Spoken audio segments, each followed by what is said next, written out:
कुरान मजीद में अल्लाह करीम ने अपने बंदों की ये शान बयान फरमाई है कि वइबादुर रहमानिल्लज़ीना यमशूना अलल अर्ज़ि हौना। फरमाया जो रहमान के बंदे हैं वो ज़मीन पर आजिज़ी के साथ चलते हैं। वइज़ा ख़ातबहुमुल जाहिलूना क़ालू सलामा, और जब जाहिल उनसे मुखातिब होते हैं, जब वो जाहिलों से बात करते हैं और जाहिल जब उनसे झगड़ा करना चाहते हैं तो वो सलाम करके गुजर जाते हैं। रहमान के बंदे उलझाव पैदा नहीं करते। तालिब इल्मों को, नौजवानों को जो चीज़ें हमारे ज़माने में समझनी बहुत ज़्यादा ज़रूरी हैं, उनमें से एक बात यह है कि ज़िंदगी में बहस कम से कम करें।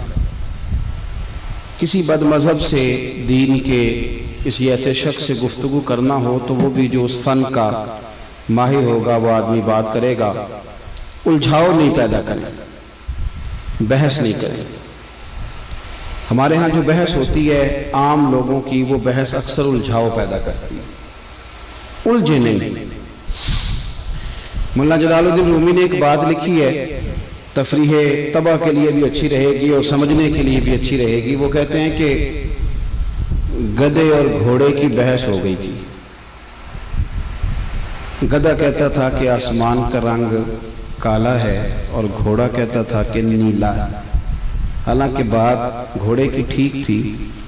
कई घंटे बहस के बाद जब मुकदमा शेर की अदालत में पहुंचा, शेर ने दोनों की राय सुनने के बाद कहा कि बात भी घोड़े की ठीक है, लेकिन घोड़े को उम्र कैद की सजा भी है। उसने कहा बादशाह जी तो बड़ा जालिमाना फैसला है कि बात भी मेरी दुरुस्त हो और सजा भी। कहा फैसला भी आपने बड़ा अजीब कर दिया कि बात भी मेरी ठीक है और सजा भी आप मुझे दे रहे हैं। तो फरमाने लगे सजा इस बात की नहीं कि तू ठीक कहता है कि गलत कहता है, सजा तो इस बात की है कि तूने गधे से ही बहस शुरू कर दी है।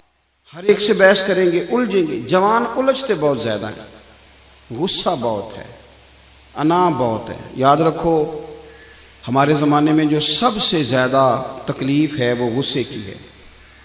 तलाक़ें गुस्से की वजह से होती हैं, कत्ल गुस्से की वजह से होता है, नाफरमानियाँ गुस्से की।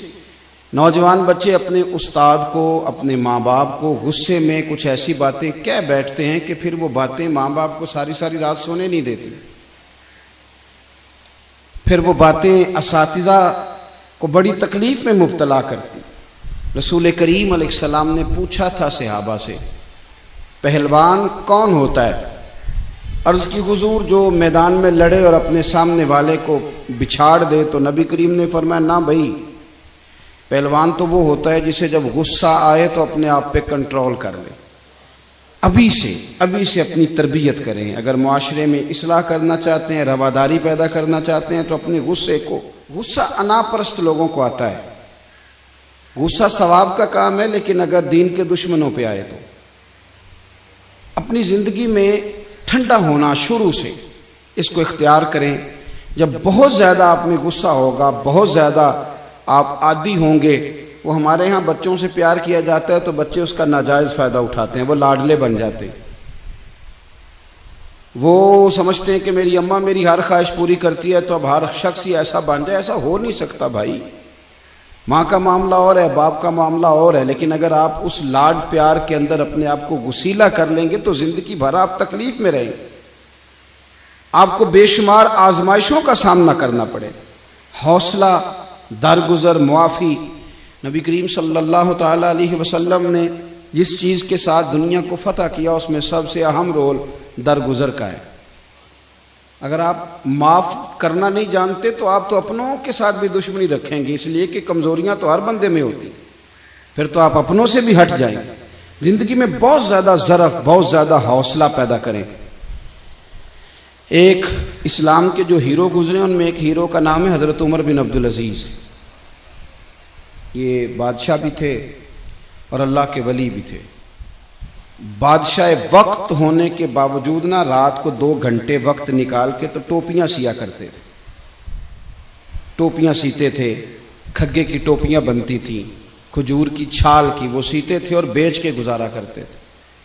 3 सिपारे कुरान पाक के रोज पढ़ते थे। कभी कभी इस बात से बड़ा दुख होता है कि फजर की नमाज के वक्त 6 लोग होते हैं मस्जिद में, और ठीक 1.5 घंटे के बाद जब स्कूल कॉलेज का टाइम होता है तो रस्तों में जगह नहीं मिलती गुजरने के लिए।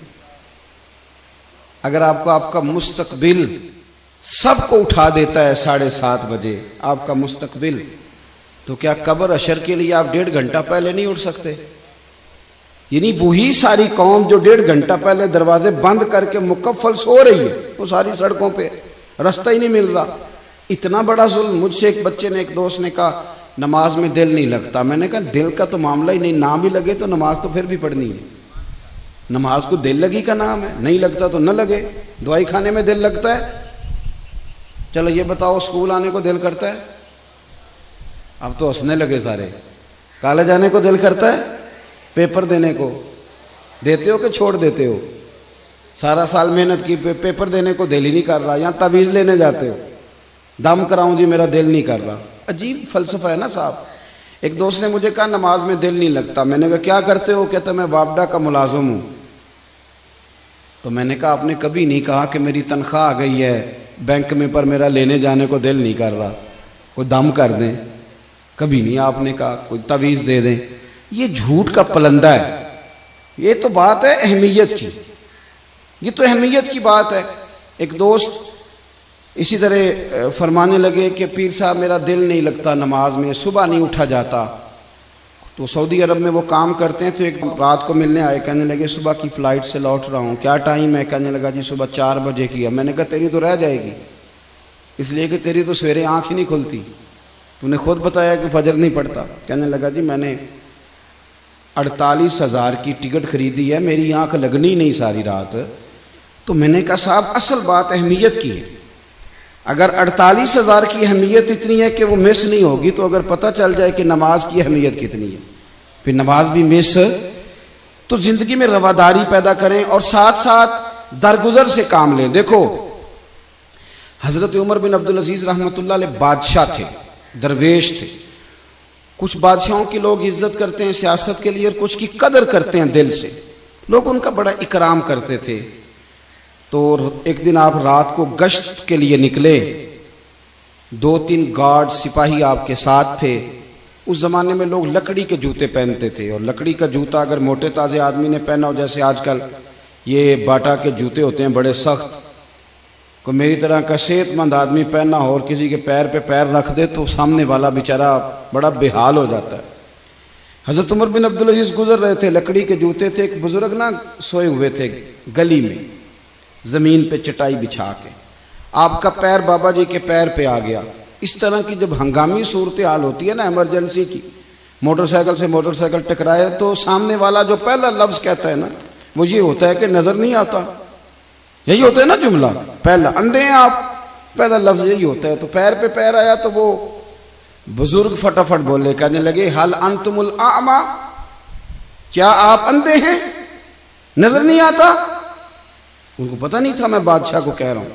वैसे ये जुमला अगर किसी ने हमें कह दिया तो हम तो इसको गाली समझेंगे, फिर हम उसे कहेंगे तू मुझे जानता ही नहीं। उन्हें माँ बदौलत को कह दिया, इतनी तेरी जुर्रत, ये पता नहीं कि कितने बड़े कॉलेज में पढ़ता हूँ, कितनी मैं मोटी फीस देता हूँ, परसों मेरे अब्बा ने नई मोटरसाइकिल खरीद के दी और मुझे ही तूने कह दिया कि अंधा हूँ। हज़रत उमर बिन अब्दुल अजीज को जब कहा ना कि क्या आप अंधे हैं, तो आप फरमाने लगे नहीं बुजुर्गों मुझे नजर आता है। वो जो साथ वाले थे ना गार्ड, उन्होंने तलवारों पे हाथ रख लिए। आपने फरमाया क्या करने लगे हो? कहने लगे हज़रत कुछ गुस्ताखी की, आप अंधा का है। आप फरमाने लगे नहीं उसने तो कुछ भी नहीं कहा।